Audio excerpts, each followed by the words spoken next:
Tous les animaux sont-ils capables de décrire un comportement de jeu, ou ce trait est-il limité aux mammifères comme l'homme et le singe? Avant la démonstration du comportement de jeu chez les tortues et les oiseaux, puis enfin chez les poulpes, telle était la pensée communément admise. Le jeu permet de développer les capacités cognitives d'un organisme.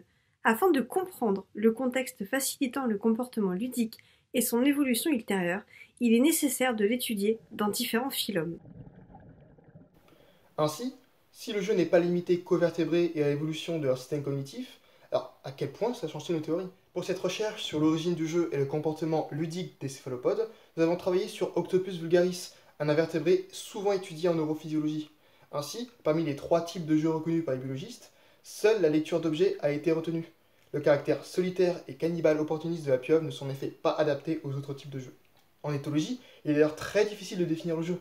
Ainsi, en se basant sur 5 critères utilisés pour formaliser la recherche, nous sommes appliqués à définir et caractériser ces comportements d'exploration et de jeu chez les poulpes. C'est dans ce contexte que 7 pieuvres communes ont été collectées dans la Méditerranée et placées individuellement en aquarium. Les 2 objets utilisés étaient une bouteille en plastique flottante attachée à une pierre, ainsi qu'un bloc de Lego flottant. Chacun des poulpes a été mis en contact avec un des objets durant 1 heure et pendant 8 jours, aboutissant à 8 heures de film pour chaque objet et animal. Les interactions décrites par les pieuvres par rapport à l'objet ont été classées en 5 niveaux, de l'intérêt alimentaire, niveau 0, au jeu, niveau 4.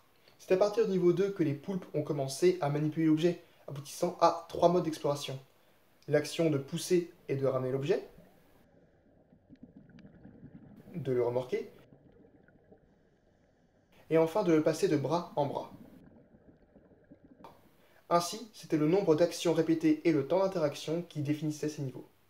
Nos résultats témoignent donc d'une variabilité individuelle dans l'interaction avec l'objet, allant de l'ignorance jusqu'au comportement possessif. Parallèlement, l'effet de satiété semble influer sur le comportement de jeu, ce dernier ayant un impact sur le temps de contact avec l'objet et le type de niveau exécuté par la pieuvre. La diversité et la complexité des interactions avec seulement 2 objets observés durant l'étude représentent une preuve prometteuse que l'Octopus vulgaris décrit bel et bien un comportement de jeu. De plus, l'existence d'une personnalité chez les poulpes, attestée dans de précédentes études, pourrait expliquer les différences de comportement entre les organismes. Enfin, ces caractéristiques semblent cohérentes au regard de la curiosité et de leur capacité à apprendre. Ainsi, le jeu ne serait pas limité qu'aux vertébrés à leur capacité cognitive plus développée. Dans ce contexte, le comportement ludique est davantage un principe commun d'évolution cognitive plutôt qu'une forme de noblesse intellectuelle. Dès lors, au-delà du comportement de groupe, les poulpes auraient-ils une identité propre?